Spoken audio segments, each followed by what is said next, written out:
Hi అండి, welcome back to Srini ఆషికాన్ family vlogs. ముందుగా నా వీడియోస్ చూస్తున్న మీ అందరికీ థ్యాంక్ యూ సో మచ్ అండి.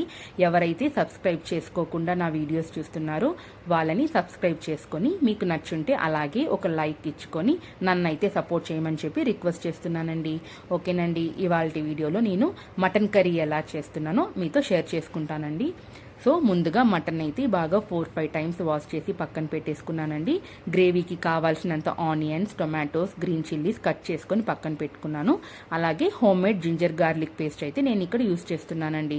సో నేను ఇవాళ ప్రెషర్ కుక్కర్లో చేస్తున్నానండి. మటన్ కదా, కొంచెము కుక్ అవ్వడానికి చాలా టైం టేకన్ కదా. సో ప్రెషర్ కుక్కర్లో అయితే మనం 5-6 విజిల్ పెట్టేస్తే తొందరగా కుక్ అయిపోతుందండి. సో ఇవాళ నేను కుక్కర్లోనే ఈ రెసిపీని మీకు చూపెడతాను. ముందుగా కుక్కర్ అయితే స్టవ్ పైన పెట్టేసుకొని తగినంత ఆయిల్ వేసుకొని కొంచెం పట్ట, లవంగం, సోంపు గింజలు, అలాగే మనం ఆల్రెడీ కట్ చేసి పెట్టుకున్న గ్రీన్ చిల్లీస్ అండ్ ఆనియన్స్ వేసుకొని బాగా ఆయిల్లో ఒక 5 మినిట్స్ పాటు సాటే చేయండి. సో ఇక్కడ నేను హాఫ్ అమౌంట్ ఆఫ్ టమాటోస్ వచ్చి అలాగే వేసేస్తాను ఆయిల్లో. కొన్ని అయితే జార్లో యాడ్ చేసుకొని ప్యూరీ అయితే చేసుకుంటానండి. సో ఇలా ప్యూరీ చేసుకోవడం వల్ల గ్రేవీ కన్సిస్టెన్సీ అనేది బాగుంటుంది, ప్లస్ గ్రేవీ కూడా కొంచెం ఎక్కువ వస్తుంది అనమాట. అండ్ ఆల్సో టేస్ట్ కూడా బాగుంటుందండి. సో ఇలా చిన్న జార్లో నేనైతే కొన్ని టొమాటోస్, ఆనియన్స్ యాడ్ చేసుకొని ఈ విధంగా ప్యూరీ చేసుకొని అయితే పక్కన పెట్టేసుకున్నానండి.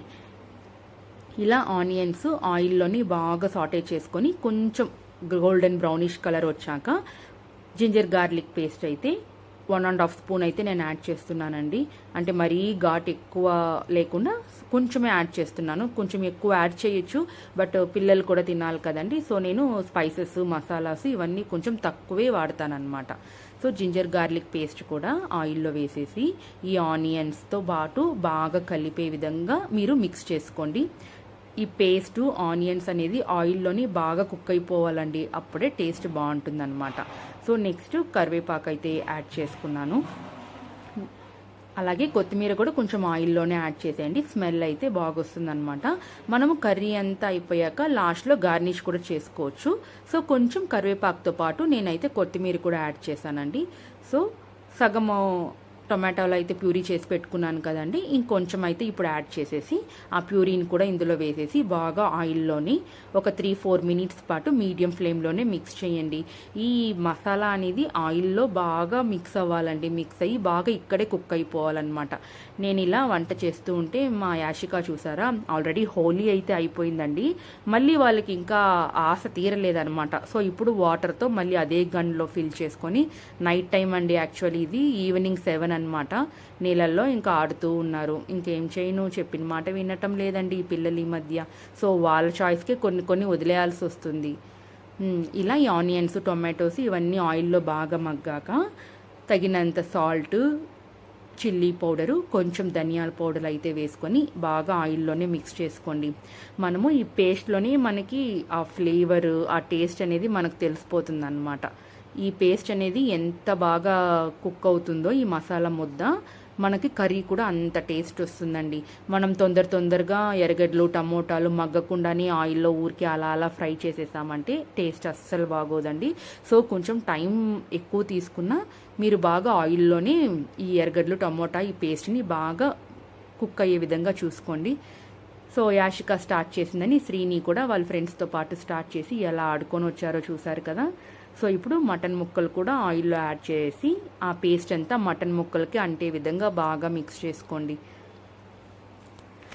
నేను నాన్ వెజ్ ఎక్కువ చేస్తూ ఉంటానండి, మా పిల్లలకి కానీ నాకు కానీ నాన్ వెజ్ అయితే చాలా ఇష్టము. At the same time veg కూడా చేస్తానన్నమాట. సో ఈ ప్యూరీ అంతా యాడ్ చేశాను కదా, కొంచెం వాటర్ వేసి అంతా బాగా గిలకరించి ఇందులో పోసేసానండి. సో ఇప్పుడు మీరు తగినంత వాటర్ అయితే యాడ్ చేసుకొని బాగా మిక్స్ ఇచ్చుకోండి. మటన్ కర్రీ చెప్పాల్సిన అవసరం లేదండి, టేస్ట్ అయితే బాగొస్తుంది మనం ఎలా చేసినా. బట్ ఈ ఆనియన్స్, టొమాటోస్ కొంచెం బాగా ఉడికేలాగా మనం చూసుకోవాలన్నమాట. సో ఇప్పుడు లిడ్ అయితే క్లోజ్ చేసేసి ఒక 5-6 విజిల్స్ అయితే నేను పెట్టేశానండి. చూసారా, చూడటానికి ఎంత కలర్ఫుల్గా ఆయిల్ అంతా పైకి తేలుతూ ఎంత బాగుందో. ఇప్పుడు లాస్ట్లో కొత్తిమీర అయితే వేసేసి బాగా ఇంకొక 2 నిమిషాల పాటు లో ఫ్లేమ్లోనే పెట్టేసి బాగా మిక్స్ ఇచ్చుకోండి.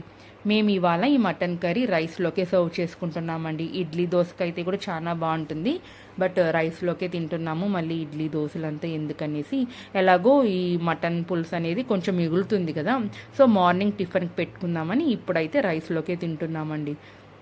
ఇంకా మా యాషిక శ్రీనికాంత్ ఆడుకొని వచ్చేసారు. కొంచెం టేస్ట్ చేయి ఎలా ఉందో అని చెప్తే యాషికని నన్ను పైన కూర్చోపెట్టనింది. సరే కూర్చోపెట్టి కొంచెం అయితే టేస్ట్ చేయించానండి. చాలా బాగుందని అయితే కమెంట్ అయితే ఇచ్చేసింది. ఇంకా రైస్ వేసి కొంచెం మటన్ ముక్కలు కొంచెం మటన్ కర్రీ వేసి అయితే తనకి ఇచ్చేసాను. తిని బాగుంది అని చెప్తుంది. అలాగే శ్రీనికాకు కూడా వేసి ఇచ్చేసానండి. వీళ్ళు కారం కొంచెం తక్కువ వేస్తే చాలండి, వాళ్ళే మంచిగా ఇష్టంగా తినేస్తారన్నమాట. మీరైతే సబ్స్క్రైబ్ చేసుకోవడం అస్సలు మర్చిపోకండి. Thanks for watching. Bye, take care.